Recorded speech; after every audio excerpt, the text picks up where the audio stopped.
welcome back to the show. Well, we have to mention our next guest has a broken foot because when the Canucks won one of the games during the playoffs, he celebrated by skateboarding. Yes, so you married an adult teenager. Andrew Morrison joining us from Scout Magazine to talk about his injury and things going on. So this is how you celebrate, by breaking bones. Yeah, I suppose so.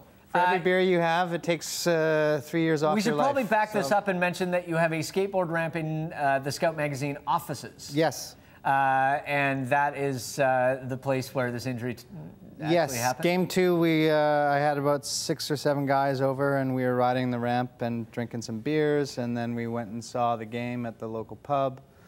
Had another... Felt great because they won that amazing. Game. Yeah. And I was, let's go back to my house and ride. I'm bulletproof! Exactly. And I was for the first hour and a half. Did you pop some ollies?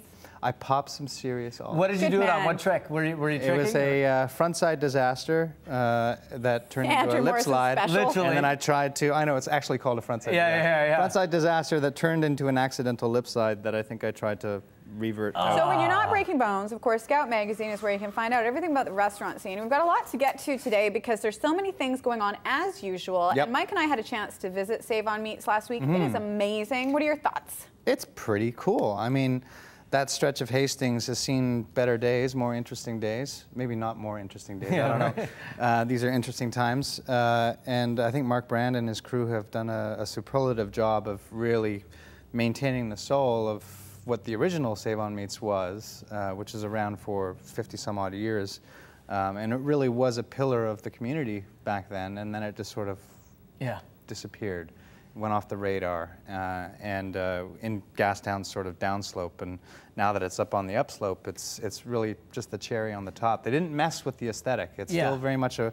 But it's beautiful, clean, and new. The kitchen is amazing. And cheap. And they are walking that fine line, just like the neighborhood is, you know, between welcoming all the people that are moving down there as a neighborhood and maintaining the neighborhood that's existed there for so very long. There's 3 ways I think people go into Gastown. They either pave an old heritage space pretty much, drywall it so it looks like something out of Yaletown or Granville, or they try and find they lean on the heritage 100%, the brick and the mosaic, or they try to find, you know, they hybridize the two and they make something new and interesting that still is representative of the neighborhood. So they've got the diner, they have a fantastic butcher shop, and then they fishmongers as well. Fishmonger, and then they've got the window for the sandwiches. Yep. They have the window for the sandwiches, and the second floor is commissary kitchen for all of Mark Brand's businesses. This isn't the only one. He's also got Bonita, The Diamond, Sea Monster Sushi.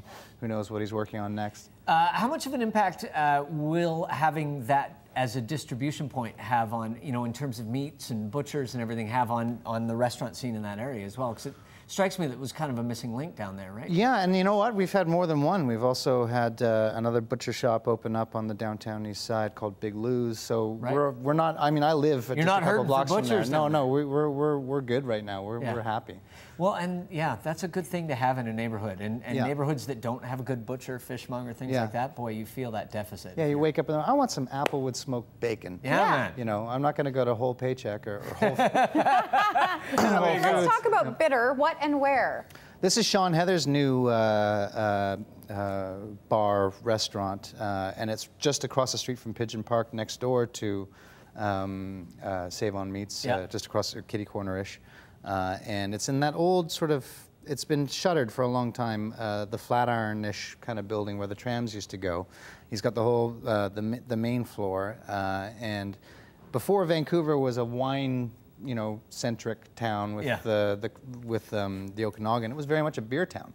And it was anchored by that, and we had lots of breweries, and then Prohibition came along, and that just died.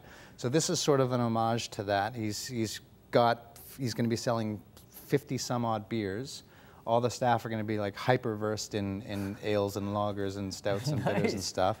And he's maintaining the original character. He takes possession of the space in September, and he's doing a lot of the construction off-site. So it's just a question of insertion. And then he hopes to be open by October. Oh, that's fantastic. Very cool. And what is Chewy's? I like beer. I like beer too. Like beer. Chewy's beer does bad things to you, though, Andrew. Well, no, it's still my ally. It's still my ally. We're not seeing other people. Chewy's is Richard Chew is a fixture at Yaletown's Rodney's Oyster Bar. He was there for 5-6 years. Very recognizable fella.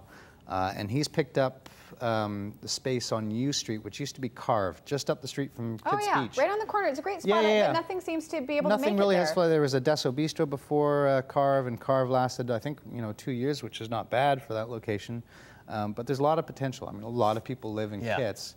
And one thing that it doesn't really have is an oyster bar. So Chewy's Steam and Oyster Bar is going to be up and running by the end of the summer. Yeah, it's pretty exciting. Oysters by the beach. Oysters by the beach. And the guy who's doing the food concept is actually an old friend of mine, Owen Lightly, who's a fantastic chef and I think the best food blogger in the city. ButterOnTheEndive.com is a great food blog, and he's doing all the food concept, the menu design, everything. Great. So, and it's his first kick at the can as an independent consultant. Good. So. Well, and Kitsilano could use a little raising of the bar, I think. In the so I'm excited about that one. Okay, last but not least, La Taqueria.